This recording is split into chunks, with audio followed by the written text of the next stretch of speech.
In the previous lesson, we went through some of your social media performance metrics.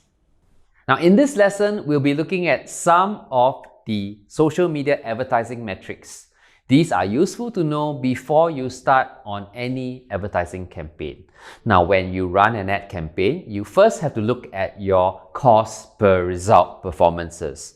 For awareness, this would be computed by looking at your cost of advertising divided by the number of impressions divided by 1,000, meaning how much does it cost to send out 1,000 impressions. You can also have other indicators, for instance, the cost per 3-second video view or your cost per estimated ad recall lift.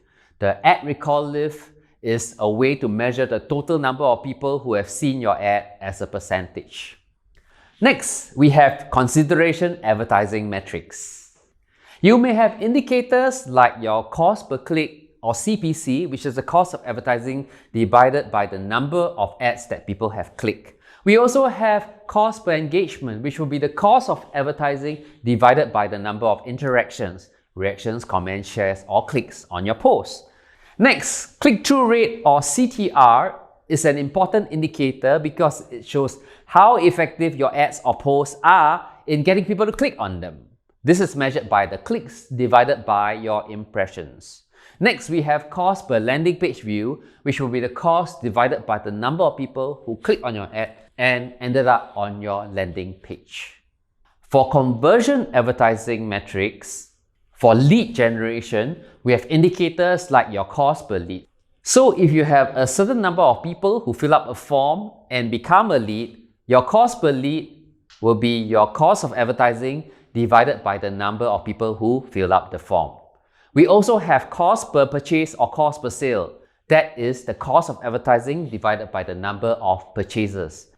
Your cost per participant, this will be the cost of advertising divided by the number of participants. For sales-focused metrics, we have return on ad spend or ROAS. This is an important indicator of your return on investment, and it's computed by taking the revenue from your ad campaign divided by the total cost of that campaign. And finally, we have conversion rate, which will be measured by the number of people who actually took action divided by the number of people who clicked on your ad. Finally, let's look at loyalty metrics. Loyalty metrics in advertising include things like your cost per page like. How much does it cost to get a certain number of page likes or fans?